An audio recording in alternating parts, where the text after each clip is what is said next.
Santapan Harian Senin 4 Juli 2022.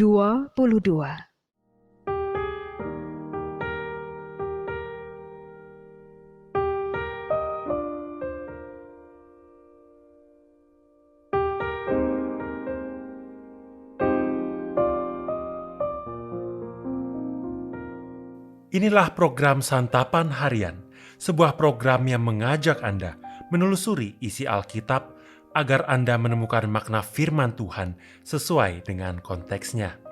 Santapan Harian tertuju bagi Anda yang ingin memiliki kehidupan rohani yang segar, kuat, dan sigap.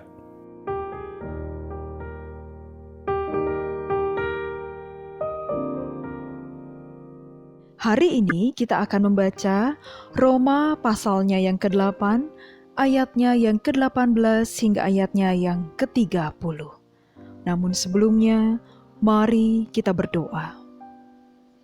Kami akan merenungkan firman-Mu ya Allah. Bimbinglah kami di dalam Kristus Sang Putra yang Maha Agung. Kami berdoa. Amin.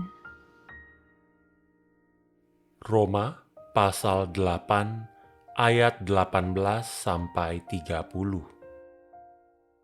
Sebab aku yakin bahwa penderitaan zaman sekarang ini tidak dapat dibandingkan dengan kemuliaan yang akan dinyatakan kepada kita.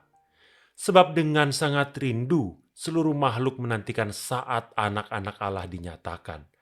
Karena seluruh makhluk telah ditaklukkan kepada kesia-siaan, bukan oleh kehendaknya sendiri, tetapi oleh kehendak Dia yang telah menaklukkannya.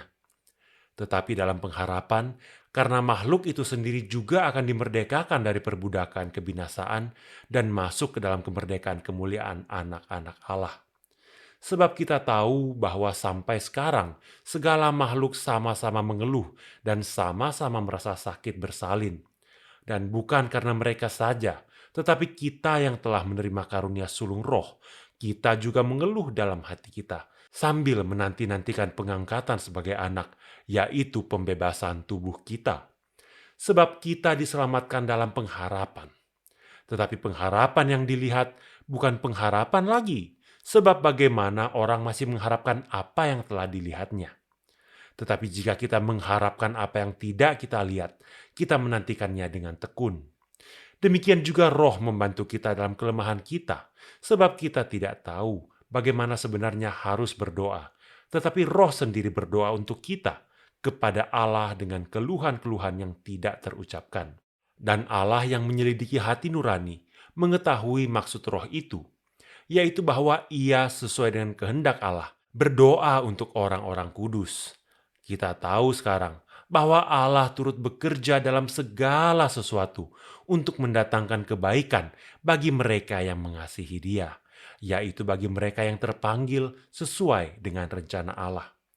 Sebab semua orang yang dipilihnya dari semula, mereka juga ditentukannya dari semula untuk menjadi serupa dengan gambaran anaknya, supaya Ia, anaknya itu, menjadi yang sulung di antara banyak saudara.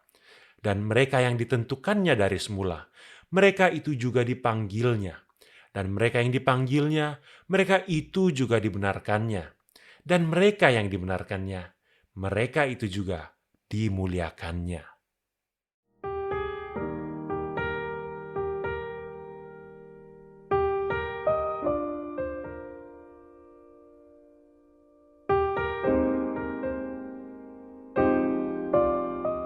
Sahabat Santapan Harian, pada zaman pandemi ini kita menyaksikan penderitaan yang nyata. Banyak orang mengalami kehilangan dan kekurangan. Namun, bacaan hari ini mengajak kita untuk menyadari sebuah penderitaan lain yang tak kasat mata di seluruh dunia. Semenjak dosa masuk ke dalam dunia, ada kejahatan, perang, dan kematian di mana-mana. Semua makhluk merasakan kehilangan dan kekurangan. Seluruh ciptaan menderita dan mengerang kesakitan. Hidup di dunia seolah-olah merupakan sebuah kesia-siaan belaka. Namun, keadaan itu tidak akan dibiarkan Allah untuk selamanya.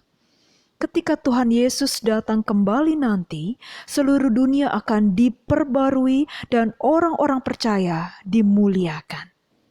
Sampai pada waktu itu, kita tidak ditinggalkan bergumul sendirian, sebab Roh Kudus menyertai dan menolong kita. Bacaan hari ini mengingatkan kita akan posisi kita di dalam sejarah manusia. Penderitaan dalam zaman pandemi saat ini merupakan bagian kecil dari penderitaan yang telah menguasai dunia selama beribu-ribu tahun.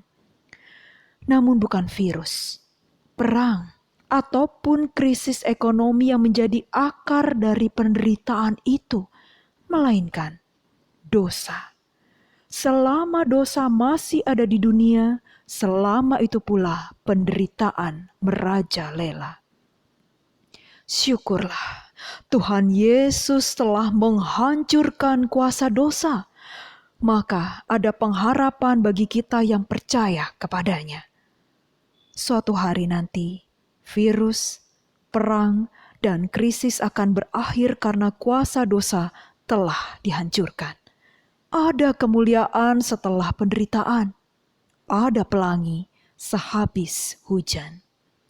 Kesulitan dan penderitaan yang datang silih berganti tidak akan menghancurkan kita.